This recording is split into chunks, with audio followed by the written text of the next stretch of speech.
আস্বাদন করতে গিয়ে যখন উদুকলের মাঝে পা দেবে, ওমা উদুকল ছিল, উদুকল বলো তো কি? উদুকল কি? গাই পুজো, গাই শেখাই পুজো, শেখাই বারাফার পুজো। উদুকাল সংস্কৃত শব্দ আর বাংলা অর্থ আমরা বিশেষ করে এই অঞ্চলের সিলেটিরা গাইল কই। আগেকার মানুষ গাইলের মধ্যে গুড়ি করতো, চিনো তো? ওই সেখাই দিয়ে মানুষ আমা বুঝে সেখাই দিয়ে গুড়ি করতো। কেমন ওই গাইল হচ্ছে কি উদুকাল। এই গাইলের মাঝে গোপালকে যশোমতী মা বন্ধন করেছিলেন। ও উদুকলে যখন গোপালকে বন্ধন করবে আর গোপাল তখন এই উদুকলকে টেনে টেনে নিয়ে চরণ স্পর্শ করে তোমাদেরকে যমজ অর্জুন বৃক্ষ থেকে উদ্ধার করে আবার তোমাদেরকে স্বর্গে আসার ব্যবস্থা করে দেবেন। সাধু যদি কাউকে মায়ের দেয় এটাও আশীর্বাদ, গালিও যদি দেয় এটাও আশীর্বাদ, অভিশাপটাও সাধুর আশীর্বাদই বটে, মনে রাখবে। নারদের এটা অভিশাপ না আশীর্বাদ? ভগবানের আঙ্গিনায় যেখানে লীলা বিলাস করবেন সেখানে জন্ম নেবে, কত ভাগ্য দেখো। কিসের জন্য এই কার্যটা হলো মা? কিসের জন্য হলো কার্যটা? কি কেন হলো এরকম? তার কারণটা হচ্ছে, কারণ হলো তারা মদ খেয়ে মাতাল হয়ে সরোবরের মাঝে জল ক্রীড়া করেছিল। এই জন্য নগ্ন হয়ে স্নান করতে নেই জলে। 7 বছরের উপরে কোনো বাচ্চাকে নগ্ন হয়ে স্নান করাতে নেই, প্রমাণ শ্রীমদ্ ভাগবত। গোবিন্দ বৃন্দাবনে ছিলেন কতদিন?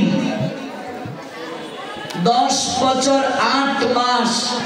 বৃন্দাবনে কতদিন ছিলেন? 10 বছর 8 মাস। এরপরে তিনি অক্রূরের রথে চড়ে মথুরায় চলে আসলেন দায়িত্ব পালনের জন্য। রাস যখন লীলা করলেন তখন গোবিন্দের বয়স ছিল 9 বছরের কম, রাধারানীর বয়স ছিল 7 বছরের কম। অথচ কিছু কুলাঙ্গারের দল রাধা গোবিন্দের চরিত্রে এখনো কালিমা লেপন করে। আগামীকাল এগুলো আপনাদেরকে বিস্তারিত ভাবে বুঝাবো। কিছু কুলাঙ্গারের দল বস্ত্রহরণ লীলাকে কেন্দ্র করে গোবিন্দের চরিত্রে কালিমা লেপন করে। এটা কালকে জানবে বস্ত্র কি, বস্ত্রহরণটা আদৌ তত্ত্ব কি, ভাগবতে যে আছে। কাজেই ওই ব্রজগোপিকারা যমুনার তীরে কদম্ব বৃক্ষের ডালে বস্ত্র রেখে ওরা স্নান করেছিল যমুনায়, কাত্যায়নী ব্রত পালন করে। বছরে কয়বার দুর্গা পূজা হয়?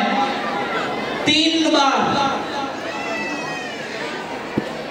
শরতে শারদিয়া, বসন্তে বাসন্তী, কার্তিকে কাত্যায়নী। 2 বার হচ্ছে মহামায়ার পূজা, একবার হচ্ছে যুগমায়ার পূজা। যুগমায়া হচ্ছে বৈষ্ণবদের আরাধ্য দেবী। ব্রজগোপিকারা এই পুজো করেছিলেন। যুগমায়া হচ্ছে অষ্টভুজা আর মহামায়া হচ্ছে দশভুজা।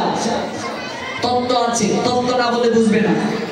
ওই অষ্টভুজা কংস যখন আছাড় দিল মেয়েটাকে, উপরে উঠে গেল মেয়েটা আর বলে গেল তোমাকে বদিবে যে গোকুলে বাড়িছে সে, হচ্ছে যুগমায়া। ওই যুগমায়া কৃষ্ণ লীলায় সহায়তা করেন। ওই যুগমায়ার আরাধনা করে ব্রজগোপিকারা স্নান করতে গিয়েছে। এক একজনের বয়স কত গো মা? 7 বছরের কম। আজকে সিরিয়ালে যে সকল কৃষ্ণ লীলা দেখায়, আমাদের গোস্বামীগণের সিদ্ধান্ত, কেউ যদি যুগল মিলন দেখায় সেজে বুঝে, সেই ছেলেটার বয়স হতে হবে 9 বছরের কম, মেয়েটার বয়স হতে হবে 7 বছরের কম। 9 বছরের উপরে কোনো ছেলে যদি কৃষ্ণ সাজে আর 7 বছরের উপরে কোনো মেয়ে যদি রাধা সেজে যুগল মিলন দেখায়, যে দেখবে সে নরকে যাবে, যে দেখাবে সেও নরকে যাবে। আজকাল কীর্তনিয়ারা দেখবে রাস দেখায় সেজে গুজে। কোথায় পেলে অধিকার এগুলো? কে তোমায় অধিকার দিল? বিড়ি টান দেও, করিম শশার দোকান থেকে ডিমের মামলেট খেয়ে সে